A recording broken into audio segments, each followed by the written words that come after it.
দলের প্রার্থীর পরাজয় নিশ্চিত জেনেও রাষ্ট্রপতি নির্বাচনে প্রার্থী দিয়েছে জামায়াত নেতৃত্বাধীন ১১ দলীয় জোট। সংসদে বিএনপির ২৪৭ সদস্যের নিরঙ্কুশ সংখ্যাগরিষ্ঠতা থাকায় দলটির মনোনীত প্রার্থী মির্জা ফখরুল ইসলাম আলমগীরের রাষ্ট্রপতি হওয়া প্রায় নিশ্চিত। সংবিধানের ৪৮-এর ১ অনুচ্ছেদ অনুযায়ী সংসদ সদস্যদের ভোটেই রাষ্ট্রপতি নির্বাচিত হন। আবার ৭০ অনুচ্ছেদের কারণে দলীয় সিদ্ধান্তের বাইরে গিয়ে সংসদ সদস্যদের ভোট দেওয়ার সুযোগও নেই বললেই চলে। ফলে এবার প্রতিদ্বন্দ্বিতা হলেও ফলাফল নিয়ে অনিশ্চয়তা নেই বলে জানা যায় বিবিসির এক প্রতিবেদনে। 5+ স্টার রেটিং প্রাপ্ত দেশের সর্বোচ্চ বিদ্যুৎ সাশ্রয়ী ওয়ালটন এসি স্মার্ট কমফোর্ট এখন নেক্সট লেভেলে। তাহলে কেন এই নির্বাচন? জামায়াত নেতৃত্বাধীন জোটের প্রার্থী হিসেবে লিবারেল ডেমোক্রেটিক পার্টির চেয়ারম্যান কর্নেল অবসরপ্রাপ্ত অলি আহমেদের মনোনয়নপত্র জমা দেওয়ার পর থেকেই এই প্রশ্ন সামনে এসেছে। জোটের পক্ষ থেকে জামায়াত নেতা হামিদুর রহমান আজাদ বলেছেন, জয় পরাজয় তাদের কাছে মূল বিষয় নয়, প্রতিদ্বন্দ্বিতা ছাড়া কোনো নির্বাচন তারা চান না। গণতন্ত্রের সৌন্দর্যই হল প্রতিদ্বন্দ্বিতা।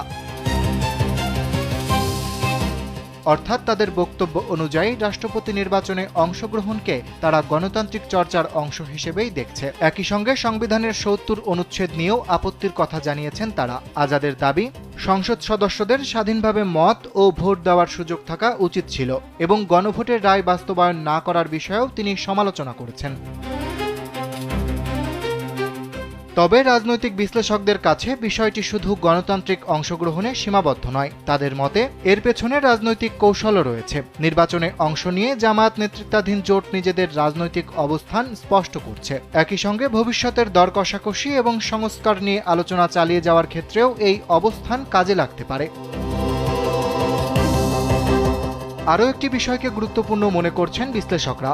রাষ্ট্রপতি পদে জোটের প্রার্থী হিসেবে বেছে নেওয়া হয়েছে একজন স্বীকৃত মুক্তিযোদ্ধাকে। রাজনৈতিক বিশ্লেষক অধ্যাপক সাব্বির আহমেদের মতে, নির্বাচনে জয় আসবে না জেনেও একজন মুক্তিযোদ্ধাকে প্রার্থী করা জোটটির জন্য বড় রাজনৈতিক অর্জন হতে পারে। এর মাধ্যমে সাধারণ মানুষের কাছেও একটি রাজনৈতিক বার্তা দেওয়ার চেষ্টা থাকতে পারে। তবে লেখক ও গবেষক মহিউদ্দিন আহমেদের মতে, বিএনপি রাষ্ট্রপতি প্রার্থী চূড়ান্ত করার আগে বিরোধী জোটের সঙ্গে আলোচনা করলে পরিস্থিতি ভিন্ন হতে পারত। তার ধারণা, সেক্ষেত্রে জামায়াত জোট হয়তো প্রার্থী নাও দিতে পারত।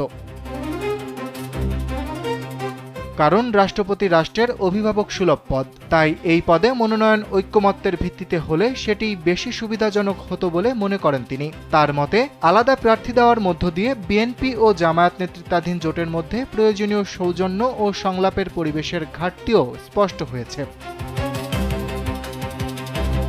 ১৯৯১ সালের পর এই প্রথম রাষ্ট্রপতি নির্বাচনে একাধিক প্রার্থী। ১৩ আগস্ট মনোনয়ন জমা হয়েছে।